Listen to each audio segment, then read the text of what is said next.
Hello there, and welcome to the Bitcoin Takeover podcast. I'm Vlad. I just got a haircut, so for those of you listening on Spotify, maybe you want to check out the video also.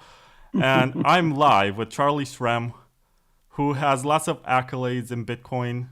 He is the co founder and CEO of BitInstant. He is the founder of the Bitcoin Foundation, and I guess that can also be an interesting topic. He is basically one of the first Bitcoin martyrs, someone who went to jail for Bitcoin's fungibility, and someone who also shares a lot of interesting perspectives about what it's like to be on the other side where the criminals actually spend their time. And you said in a tweet that you actually became a much better American or more of a patriot after going to jail. And to me, that's also interesting because there's a different dynamic going on between the guys who used to work at BitInstant, and some of them are still anarchists, some of them are patriots. It's interesting Yeah. how this happens. But I talk too much. Welcome to the show, Charlie. No, thanks. It's good to be here. Thank you for having me. Thank you for doing this show. It's awesome. Yeah, we actually did this episode because there was this interaction on Twitter. Of course, I tried to get you many times before, and there was always a scheduling issue. But there was the guy behind the BitMEX research account who basically said that you expressed your position regarding the block size wars, and it was clear that you favor BTC, and you responded that you never really clarified. And I said, hey, wouldn't that be cool if I got you on the show to clarify? And you said, yeah, let's do it. Yeah, it's good to be here. And I remember that tweet interaction because, at any, no one at any point we never really sat down and no one asked me kind of like my perspective and the historical context of like how everything went down, how I thought about it and what happened, the good and the bad. And then he wrote a book and I've promoted that book many times on my podcast, The Charlie Shrem Show. I love BitMEX. Arthur Hayes is a good friend of mine. He's like Bitcoin OG, like literally. And he also went through the ringer himself personally. He ended up just getting some house arrest and stuff like that, but he also had to deal with the DOJ. And so, yeah, I was surprised when he had written that book, which I promoted. He never asked me what my thoughts were, position on it. And he just kind of like read from historical context what he thought my position was or would be. So that's kind of why I commented on that. Oh, wait, so the guy behind the BitMEX research account is the author of the block size wars? I was not aware of that. I believe so. Yeah, isn't that Jonathan Beer, the same guy who wrote those books? I'm not sure if that's public. I'm not sure if we just doxed him, but it's Oh no, interesting to. maybe not. I don't know. I just assumed. But because it's the same BitMEX is producing those books and everything like that and whatever. It doesn't. Uh so that's kind of like, that situation with that. And what do you want to know about the block size war? I mean, I don't even like calling it a war. Well, it was sort of a civil war, and it was interesting to see how the positions changed very fast. And at the time, I was just this observer. I was not running a node. I didn't care too much about what was happening. I was just hearing news about SegWit, SegWit 2x, Yeah. and what else was there? Bitcoin Classic, Unlimited, and all of these other implementations that were being proposed. And it was interesting later, after I got radicalized a bit by the winning side, that I discovered how many of these people who are today labeled as small blockers were very much in favor of increasing the block size. And there is BIP 103, which is a living proof that at one point Peter Willey and Vladimir van der Laan and Greg Maxwell were very much interested in a gradual increase of the block size. And if you ask them today, they're gonna say, no, Bitcoin is fine, whatever. So it seems like there was a major shift around the time. And for me, it wasn't the same impact as it was for you, for Roger, for Eric Voorhees, and everyone else at BitInstant or TradeHill or Mt. Gox or everything else that was around. Bitcoin had went through its first bull market in 2013, 2012, and when I got arrested in January 2014, that was kind of like the end of that era. At that point, you had my arrest, Silk Road shut down, Ross was arrested, Mt. Gox was proved to be insolvent. and the Bitcoin price had hit its all-time high and started dumping. It all kind of happened within like a couple of months.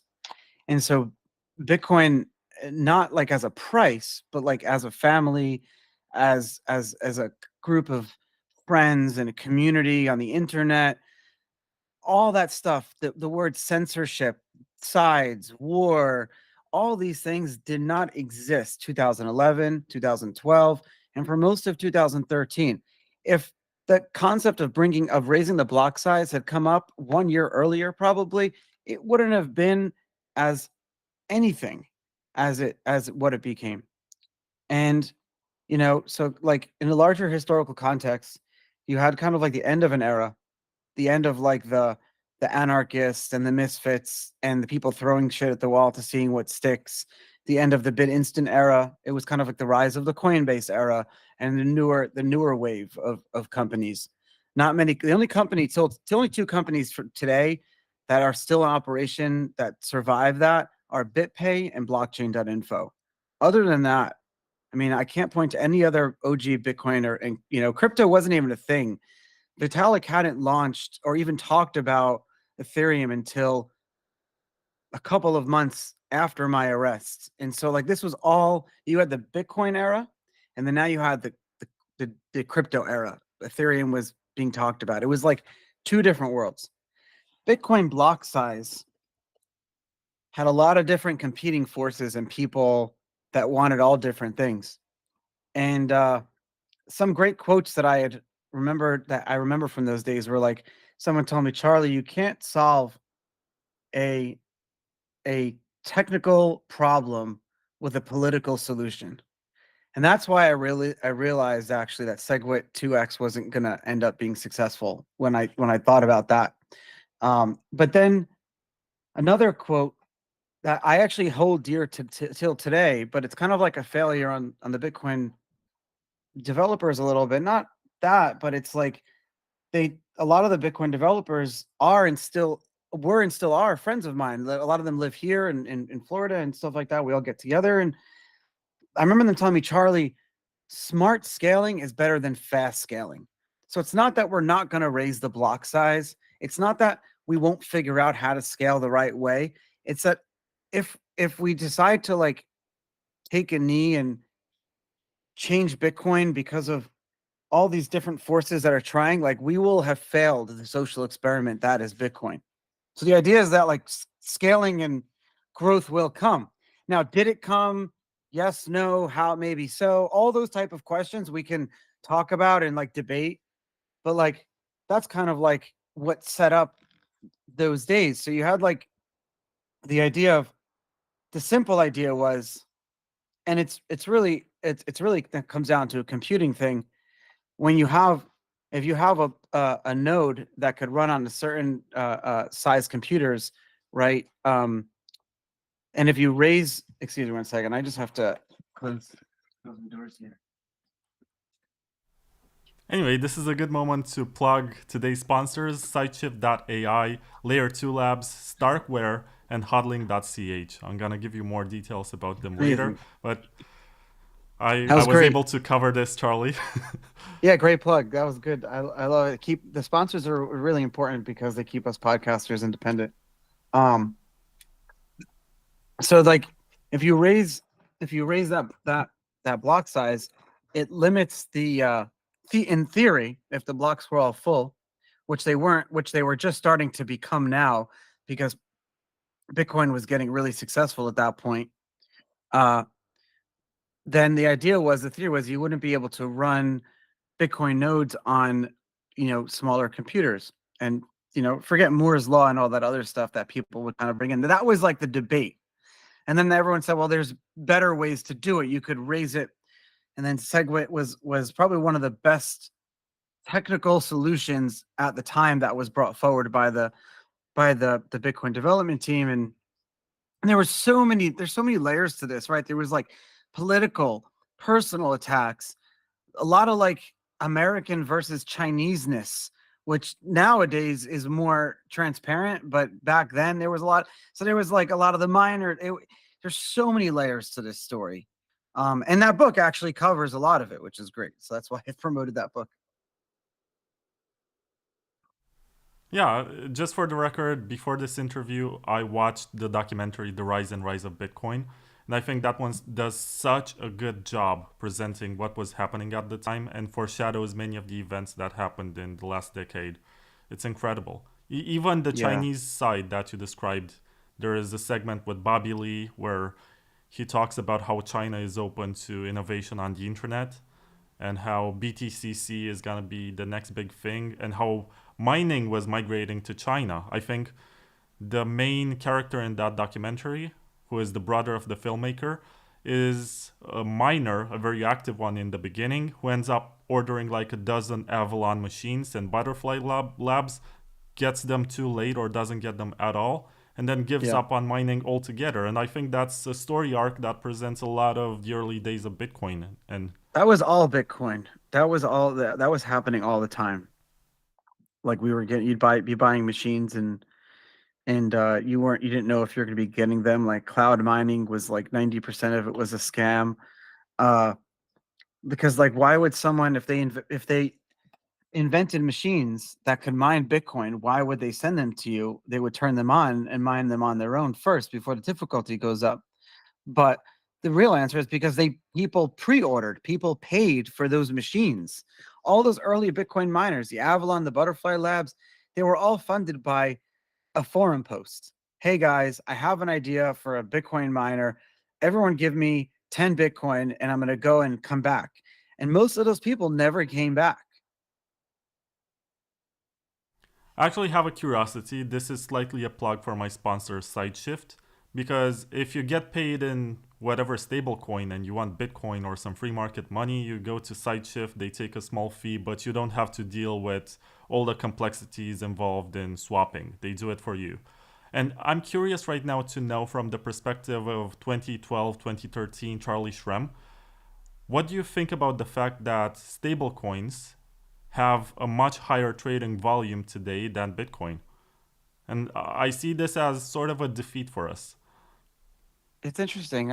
Stable coins have become such a good explainer of crypto to people. And if you look at most people who end up using stable coins for the first time, probably end up using Bitcoin or another crypto. It's not like their only touch that they have in the crypto world. So I kind of look at it from that sense. Um, Stable coins are providing this like it's going to be a multi-hundred year, probably another 100 years until you see like a Bitcoin standard. And until then, you need to give people the ability to trade in and out of their fiat currencies. And Tether, if you look at Tether across the world, it is literally a financial backbone that is taking millions of people out of poverty every single day. It is giving that person, no matter where they are in the world, or no matter pretty much like any background, you can get a cell phone with a Tether account. You immediately have access. You can now use your brain and start a business and start doing something like that. And I just think it's amazing and it's beautiful. And then eventually that person is like, what is this crypto thing that I'm using? And then they do some research as they grow out of like, they get this financial literacy and then they discover Bitcoin and they fall in love with it and they buy some or they earn some and then they put it away. They're not transacting with it. So like all these transactions that you see with Bitcoin, a lot of the times they're just people buying Bitcoin and then they're putting it somewhere for multi-generational wealth. Yeah, it is interesting to me that basically stablecoins right now are eating Bitcoin's cake. And I guess it's also because of the fees. My girlfriend is from Iran and her parents can't use the banking system to send her Perfect money. example. And they send her Tether because it's easy for them to acquire it. Everyone wants to get their hands on the dollar. And to them, Bitcoin seems too volatile, too wild. And I'm a bit conflicted about the whole situation. I tell her, you should be using Bitcoin. It's much better. But Look, she's, we are just, I know what I think about this from a philosophical thought all the time. And like, we are just humans living in this living at the short amount of time. And this transition to like a better money for humans may not happen during our lifetimes. And so when we sat and like thought about like what would the transition into this like better sound money look like, when you looked at, and we weren't all economists, you know what I mean? We're a bunch of kids in our parents' basements. So when we're thinking like, okay, like Cyprus, Argentina, hyperinflation, maybe Germany, World War II, you know, the Reichsmark, whatever, like hyperinflation, Zimbabwe, you I didn't we didn't theorize that what it would do temporarily, at least, is make the dollar stronger. And that's what we're talking about here. That's what you're seeing. It's like, look at 10, 15 years ago, the dollar was the dollar, and all these other currencies kind of like were when they were, but now it's like a lot. You'd argue that over the last 10 years, the dollar has just got nothing but stronger. Now, is that because we're pretty much exporting all of our inflation in the US to everyone else in the rest of the world? And the rest of the world's currencies are the ones that are inflating a lot faster than ours. And I think it's really wrong that the American government does that. Yeah, I have a surprise for you at this point. I promised you there's gonna be a surprise. There's gonna be two of them actually. But I mentioned my girlfriend and she did something very nice for you today. Right now she's taking an exam in medical school. But this morning Congratulations. That's she awesome. was able to draw this, and I'm gonna ask you to take your phone and take a look at this. This is you as a Pepe. Oh, that's beautiful. Can you put it back? I gotta see it again. I couldn't. It's gone now. No, it should be on the screen. Oh, that's awesome. That's really great. Can you like issue that on Bitcoin or something? You can inscribe that if you want. I can send it to you. You Please. own it, it's yours. My girlfriend sent this gift to you, and I think it's very beautiful because we watched the documentary together, The Rise and Rise of Bitcoin, and she said, you know, if you interviewed this guy and he's this famous, maybe I can do this for Do him. you do you did you see Banking on Bitcoin, the other documentary? That's Yeah, a good it's the one one too. where you wash dishes. Yes, that's the one. Yeah. Sorry, that's how I remember it. That was a good job for 6 months because you're just putting headphones on and you're washing dishes and you don't have any problem in the world. Well, yeah, if you look at it that way, I think at the time you were saying that you're wearing that bracelet around your ankle all the time, and that you only get paid like $1 an hour or something, which was very shitty for washing dishes. Yeah, and those are like in prison, you only make like $30 a month or something like that. That sucks, but at least I think it helps you shorten your sentence. Uh, Not really. You have to like work. You have to like everyone has to work in prison, but I worked also. I worked in the education department for a little bit, helping some people do get their like high school diploma.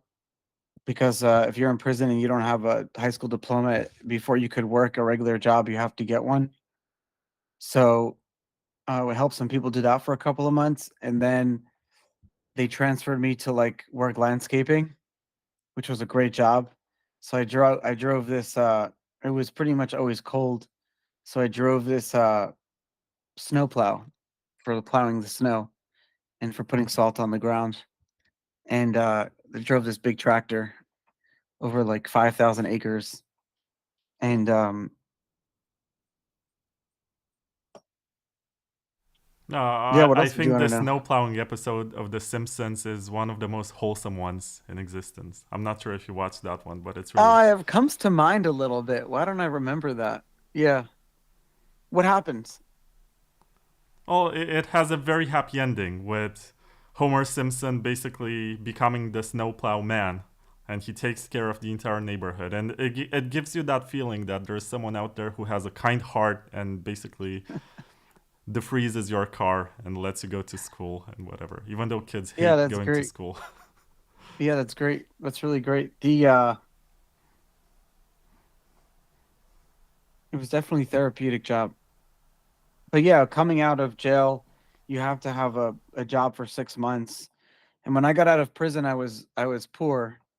Not only that, but I had $1 million debt I had to pay to the government as part of my plea agreement.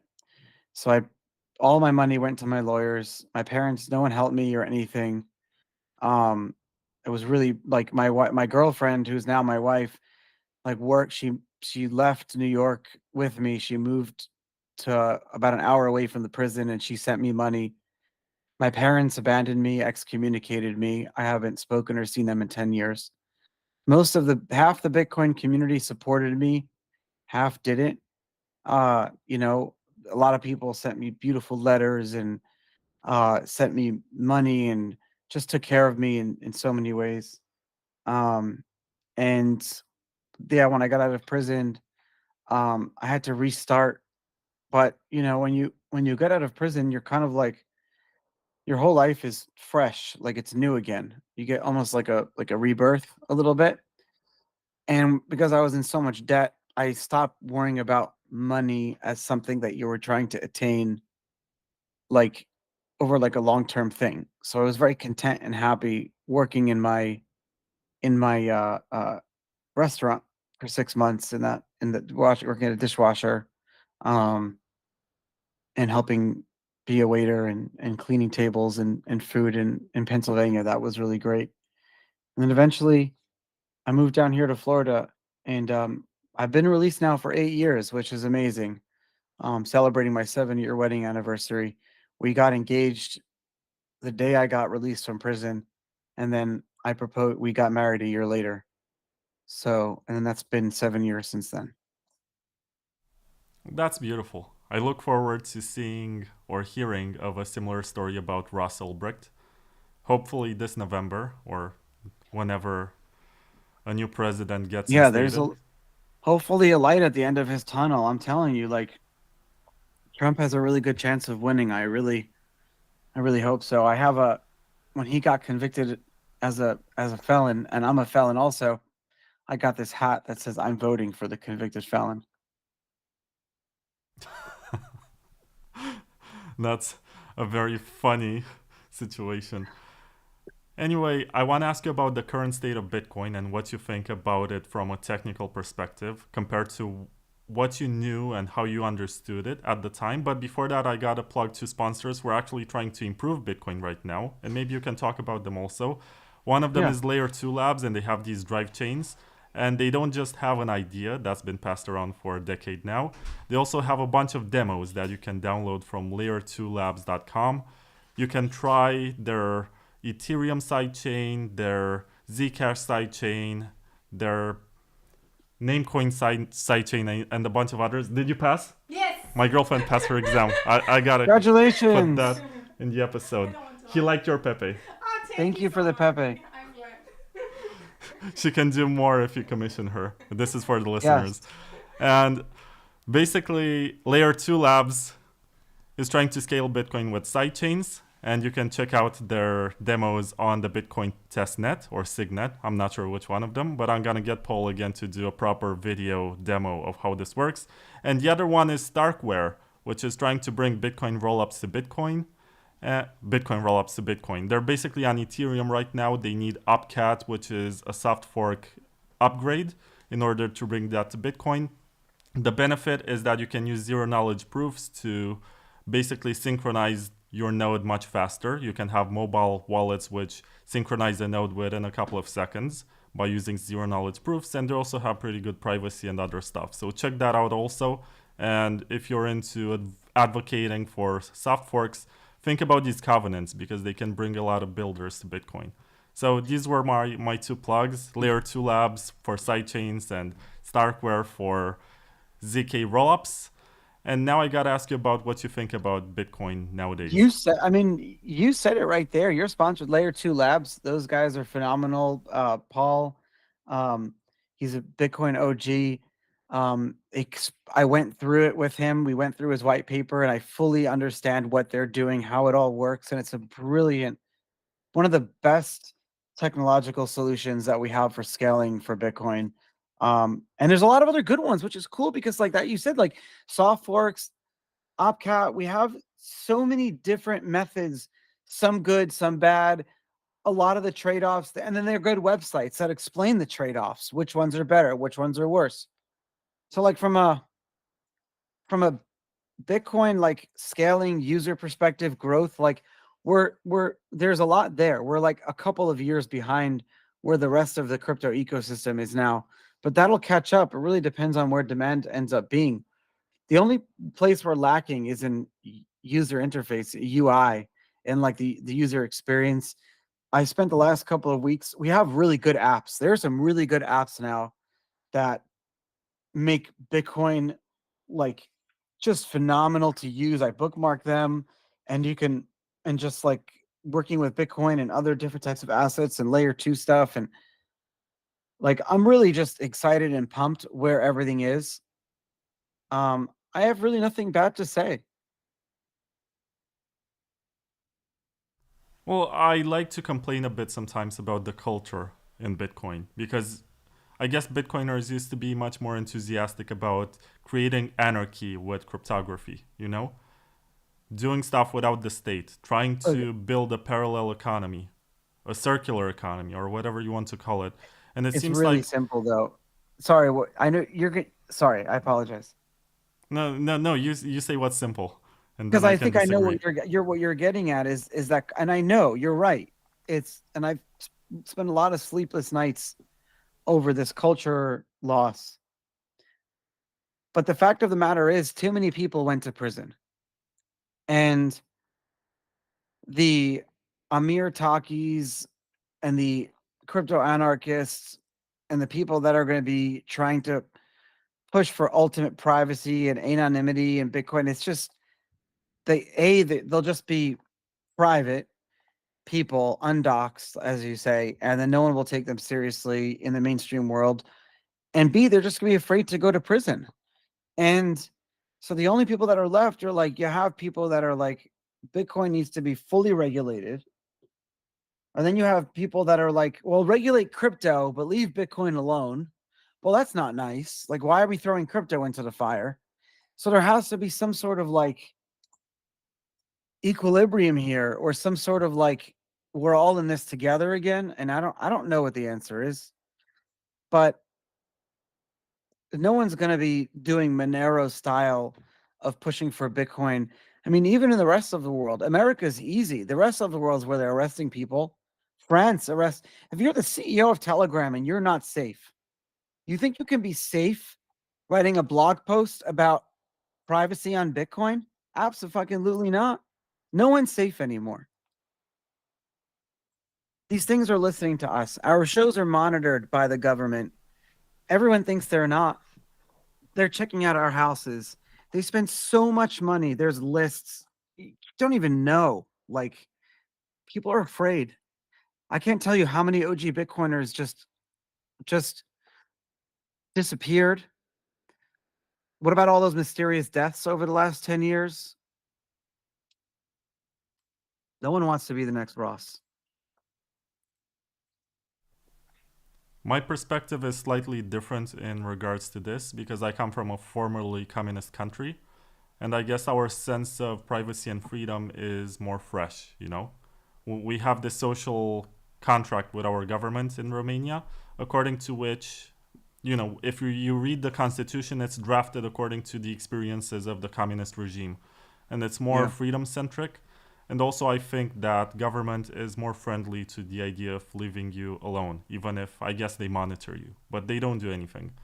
I'm not aware of any arrests because you're a privacy activist or because you disagree with the government. But in the US, No, they come up with another charge like, something else. It's never going to be directly related to that because they don't want people to become martyrs. So it's all your favorite people that were big social media influencers that went down for one reason or another. There's always another reason. But you're right. You're right. Privacy is very important. Privacy is very important. I'm just telling you the reality of it. A lot of people are scared, and that's why you're not seeing Bitcoin. The people that are building sovereign tools I don't know if we'll see what like sovereign tools uh on Bitcoin for like what you want to see. This got pretty gloomy very fast. Well, I was the positive one. I love Bitcoin for what it is today. It's being left alone.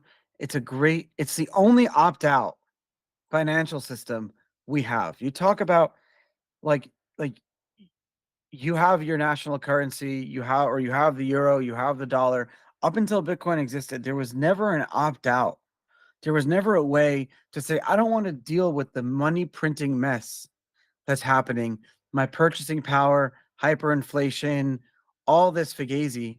Bitcoin is a beautiful thing for that. That's what it's been for me. That's what it's always been, and it's never changed. All these other like narratives, oh, Bitcoin needs to be this, Bitcoin needs to be that, like that's really subjective. Bitcoin is whatever you want it to be because it's yours. It's not owned by anyone.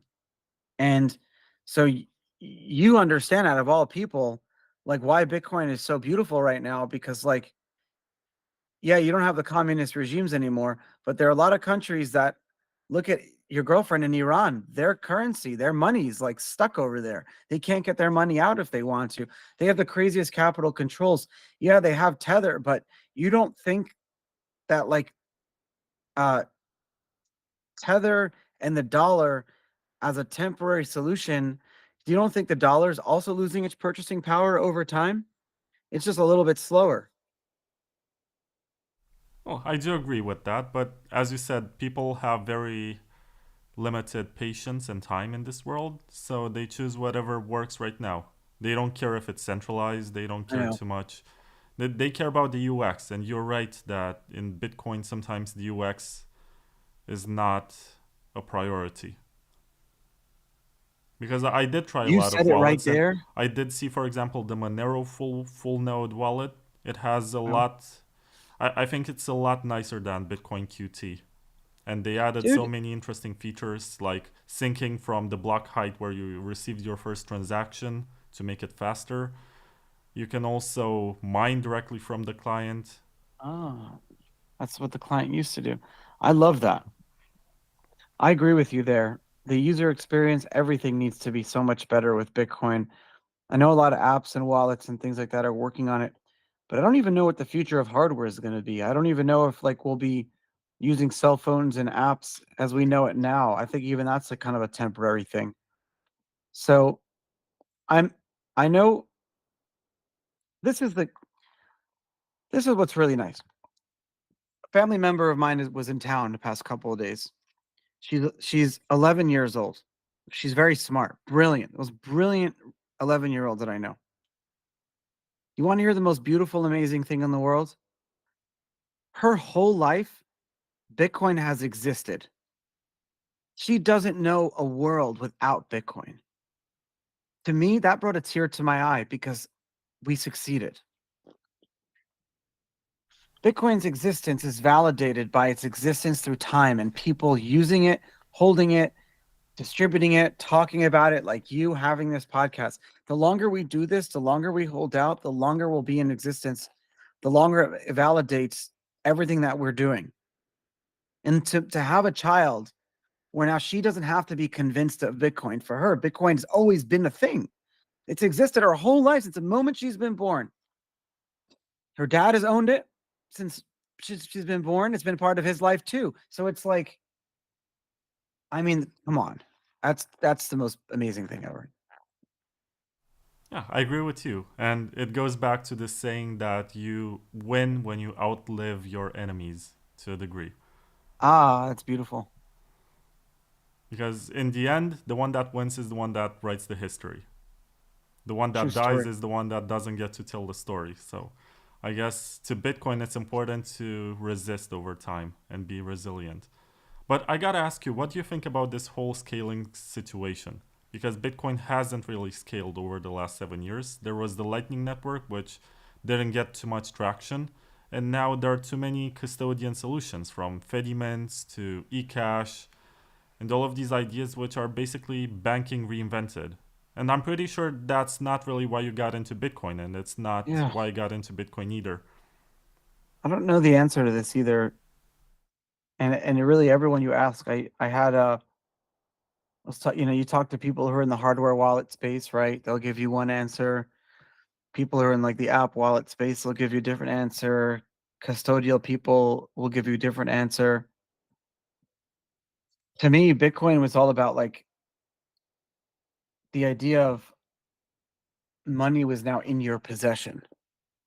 It's like before it was like if you lost a bank account, they gave you a check. If they shut your bank account down, they'd give you a check, but you'd have to go to another bank in order to cash that check to continue being in the financial world. To me, Bitcoin was this thing that was like, I possess the money now.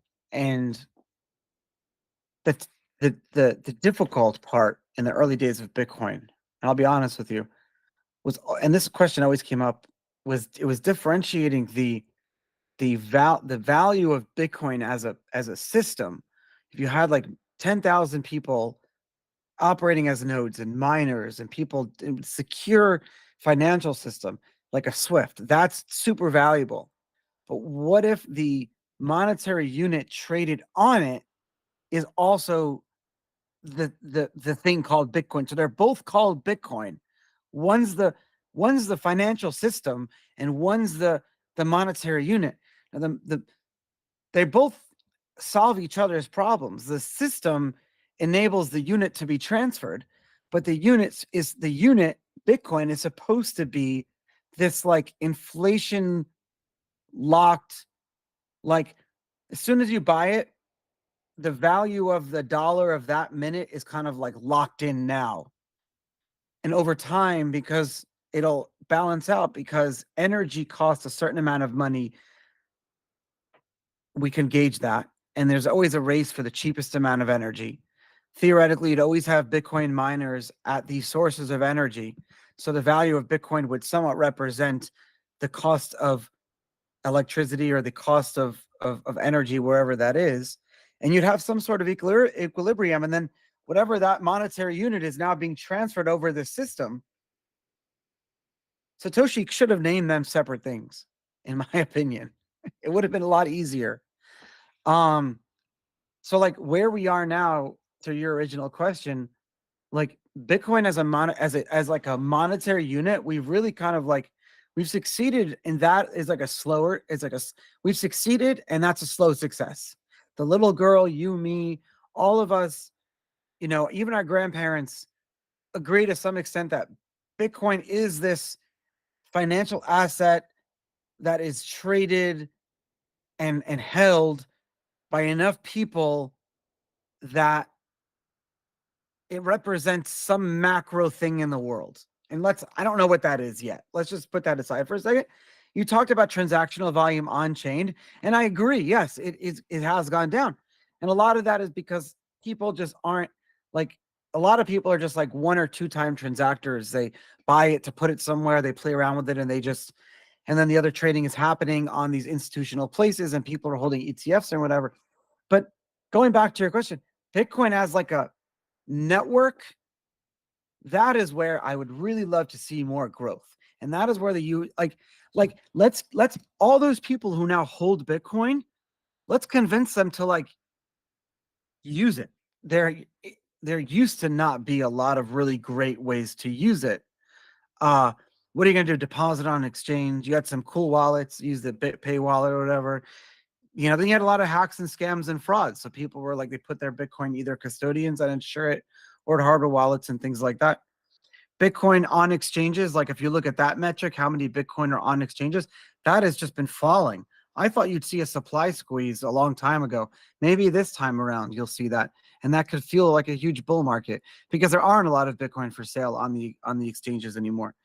So like I would love to see Bitcoin be used more with regular people, you and me, the Uber driver, your girlfriend's parents, all that type of stuff. I would love to see people. How do I sleep at night? What I say to myself is Bitcoin has both.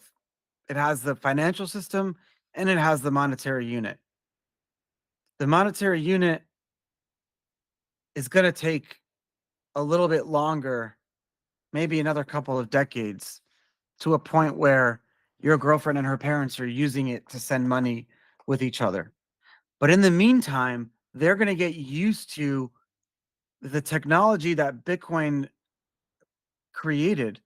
The Byzantine general's problem that Satoshi solved enabled all of these other blockchains to exist where Tether, is transacting, and all these other stable coins. So people understand when they're using Tether that they're using this thing called cryptocurrency, and they understand Bitcoin's involved. And so over time, we're going to see both come back together, I think. Sorry for the long-winded answer. No, it's fine. I think you mentioned something interesting in your speech, and you did describe something about everyday people using Bitcoin. The guys in the Bitcoin Cash community really want me to ask you what you think about their project. And I think that's what their marketing is about. They're trying to enable this peer-to-peer economy as opposed to the store of value function. And they try to distinguish themselves right now by adding a few opcodes that Bitcoin doesn't have, and they have some developers building some ideas that are being proposed for Bitcoin, which I think is great for the open source space. This is what open source software should be about. You test stuff, and you have the oldest and most conservative project that gets to pick which implementation is better to adapt for its own purposes. So I do like that. But before I let you talk about Bitcoin Cash, I'll give you a minute to think, because I gotta plug another sponsor. It's hodling.ch. They're based in Switzerland, and they deal with self-custody. If you have a lot of Bitcoin, or you're part of an institution that's adding Bitcoin to its balance sheet, you reach out to them, and they're going to help you set up your multi-sig. They're gonna help you decide what kind of hardware wallets you need for your setup, and all of these details. And you also benefit from the Swiss privacy that they offer. They also have a service for recovering your keys. If you lost 1 or 2 or 3 words from your seed phrase, they should be able to recover it. So check them out at hodling.ch. And also, Charlie, I promised you that there's going to be a second surprise. And then, of course, you have to answer the question about Bitcoin Cash. But there's a poem that this guy, Samuel, wrote. I put it on the screen. It says, "It captures the shape of what occurred, the movement of itself, by our movement. It takes a moment and arrests it in time, like a photograph or a sculpture, except this one we know cannot burn. It will remain and endure and be the monolith of our memory for eternity. And its moniness is but one aspect, that it breathes." His name is Samuel. He writes poems about Bitcoin. Wait. Don't pull away from it. I want to read this really quick. I got a new pair of glasses, so. Sure. It captures the shape of what occurred, the movement of itself, by our movement. It takes a moment and it tests it in time, like a photograph or a sculpture, except this one we know cannot burn. It will remain and endure. It will be the monolith of our memory in eternity. And its moneyness is but one aspect, that it breathes. That's beautiful. That's a beautiful poem. Yeah, he really wanted this to appear on the screen during this interview. I will print that in my book, if I have permission. I would love to print that. I want to put at the beginning of every chapter, I'll have a poem that someone wrote, or something like that. That's very beautiful. I love this community, by the way. Yes. Me too. It's a beautiful thing. You were asking about Bitcoin Cash. So I need to revisit the Bitcoin Cash community again, because, yeah, you did raise some very valid good points. Like, no one team should dictate, what something ends up being. It's kind of just a shame how Bitcoin Cash was created, and the people that were behind it in the negative way, that kind of like ended up being, the con. There was some, it's very public now, but the con artists and stuff like that were kind of behind, that convinced everyone that he was Satoshi. You know, that guy kind of gave a really bad stain on the Bitcoin Cash and the Bitcoin Satoshi Vision community, especially the Bitcoin Satoshi Vision community, because that one was forked from Bitcoin Cash. Bitcoin Cash was created when that thou shall not be named, because I don't want that guy to sue me. When he realized that he couldn't be the leader of Bitcoin Cash, he forked that into Bitcoin Satoshi Vision. But a lot of people believe that he was Satoshi and were conned by him. So they were, they were acting, unfortunately, in what they believed what Satoshi was acting in, and so it just became like a really shitty thing. And then nowadays you have Bitcoin Cash was a phenomenal community. It's flourishing. It seems like I had Amaury Shetrit, who is the lead developer of Bitcoin Cash for many years. I had him on my podcast. Really nice guy. Met him in person in Mexico and at a conference, and we spent many hours together just talking. Really great guy. And I told him the same thing. I was like, what a shame your community was started out of like a negative thing. And he told me, Charlie, it'll just take time. And so I think Bitcoin Cash as a community and as a viable like thing, over time, it'll lose that like red stain that it got. Yeah, I hate to break it to you, but Amaury was on my show and he broke away from the Bitcoin Cash project. Nowadays, he runs his own fork of Bitcoin Cash. That's called eCash.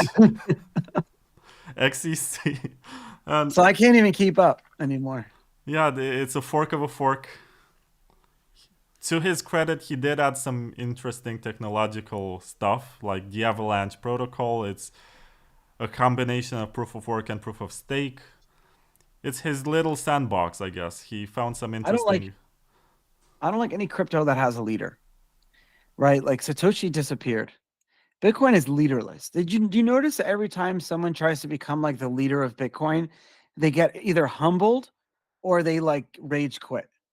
Elon Musk rage quit. Michael Saylor got too big, humbled himself. Like it really, you don't have any leaders. It's a beautiful thing. So that's what happened with Bitcoin Cash. Bitcoin, as soon as a leader, the market and the community doesn't want a leader.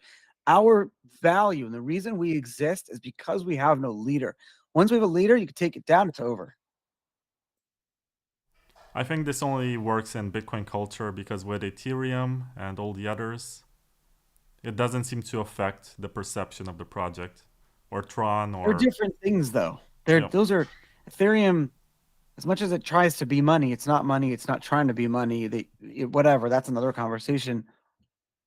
Those are like smart contract platforms, and I would argue the opposite. Like those need people behind them, especially if they're raising money. Yeah, I mean, they're very interesting scientific experiments, I guess. Just like Zcash. I love Zcash, but at the same time, I don't see it being a replacement for Bitcoin because it's VC funded, has leadership. But I love what they're doing with research. All these blockchains and all these, they're only as good as the applications that they have for normal people in using this crypto technology in some way or another. You want to use, and if that's your transaction count and that's what you're trying to become like, then that's good, but it's really hard. Now, I know some people that are trying to like relaunch these social experiment type Bitcoin things that are very interesting, but it's very difficult. Are there any, you mentioned a bunch of blockchains. Are there any projects other than Bitcoin that you find interesting? And if yes, then why? Yeah, I don't, it's an interesting question because are you, from like an investment perspective, people buying tokens and things like that, those tokens have life cycles in and of themselves. Like no one really knows what they're meant to do sometimes, or or like how they all work, and it's a complicated thing. Um, that's evolving right now. Hopefully we'll see some good regulations come out. Um, I work for a couple of different crypto projects, like helping them get from the early stages of where they are now to helping them, like raise VC money or launch some product or service or whatever. Um, but there's nothing other than Bitcoin that when I go to like a friend's birthday party, I'm still giving them Bitcoin. I give people Bitcoin because I'm still like orange pilling people. But the crypto, I still don't know what to do. I'm still experimenting. Part of that documentary, The Rise and Rise of Bitcoin, is showing you during the BitInstant days, during the first major crash after Bitcoin went to 200 something dollars, and then Oh it yeah. crashed to 100, and it was because of a shutdown in Mt. Gox. And you are trying to explain to people that they still have their Bitcoin, and they were saying, "Oh, I just want my money back." And you even said, "Oh, but I gave you extra Bitcoin," and they just wanted their US dollars. And I started from this little story because I was thinking, how does someone like you perceive the fact that Elon Musk is pumping Bitcoin or used to, and Still is though. accepted Bitcoin for payments in the Tesla store, and you could pre-order the Cybertruck using BTC for about a month. It's crazy. It's very I mean, humbling to if see what someone told you in 2012 or 2013 that this was gonna happen, what was your reaction? Like, dude, are you high or I whatever? know. It's happened too fast. You know, all the problems that we talked about earlier in the show are just because Bitcoin got successful. Like the scaling thing, the scaling war happened because the people were using Bitcoin and the blocks that were filled. And so like it was a champagne problem. Like as we say, like which champagne do you choose, you know? It was like we were dealing with a good problem at that point. The problem was we were getting a lot of demand. So I think just Bitcoin got a lot successful a lot faster than we thought it was going to. Um, but I still don't believe it. I still don't believe anything. I'm still kind of like living in this world where I don't even know how Bitcoin became where it is today, and I have to like almost like write it down and finish writing this book and figure this out because um in order to understand like where we're going, we really need to understand where we came from. Yeah, you're working on a book. I think it's useful to tell people about that and when they will be able to buy it. And also, you mentioned before we started recording that you wrote a poem on the day when you were gonna get arrested, and you also want to turn that into a song. So, if you want to share any of that, it would be very cool. Yeah, sure. So what was I'm pulling up the poem. What was the first part of the question? About your book, when it's coming out, Oh and yeah. what it's gonna be Okay, here. called, and what it's I pulled about. this up. But working on this, I've been working on this the story for since the minute it started, since the minute I got into Bitcoin in late 2010. I knew it was something really important, something really big. Um, and so started writing a lot down, a lot of journals and notes and thoughts, stories, blog posts, kind of like as the history was happening. And then when I went to prison, um, that a lot happened there. And actually, when I was in prison was when the block size debate started, which is why I missed out on the Hong Kong agreement and the New York agreement and all those different things that happened. I was in prison when all that went down. So I did miss out on the only way I knew what was going on was Roger was mailing me things from the outside, keeping me informed. So I appreciated him doing that. He was mailing me a lot of like information, and so many people in the Bitcoin community were mailing me things and letters and nice things people were mailing me. So I'm writing this book from the early days of Bitcoin and all these different stories. Um, and yeah, so that's the book. And then my my poem, I'll read it to you. It's gonna be a song, but it's This is the day I got arrested. Uh, tell me if I'm wrong, but it happens a lot. They get scared at things once they get hot. We now know it's a recurring theme. What happened to the American dream? I turned around to see what that could be. Next thing that happens, I'm a detainee. Agents, and they yell and shriek. Now I haven't seen my girlfriend in one whole week. I start to think that things are looking bad. In prison, they gave me a writing pad. Here comes my legal team. They're setting bail. Please, God help, I'll never survive jail. Now I'm thinking that I'm fed to the sharks. Against the wall, yeah, they're throwing darts. Fear, and maybe a little sadness too. Now let me take a good look at you. I'm flipping out, and my parents are sweating bullets.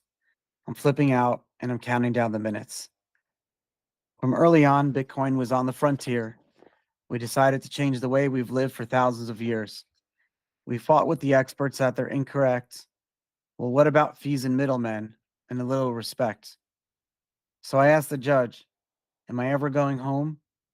But he just looks and says he should have known, because laws are here to protect our freedom.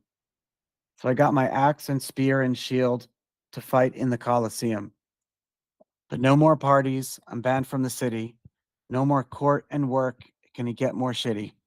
Now it's only friends and the neighborhood guys. To go outside, I must call the FBI. I'm flipping out, and I'll never shave my face because I'm too scared of this place. And I'll never take a shower because in prison, if you smell, it's power. That's incredible. You got to Thank put you. that in the book. I Very will good. then. Thank you, my friend. I got to run, but thank you so much for doing this show.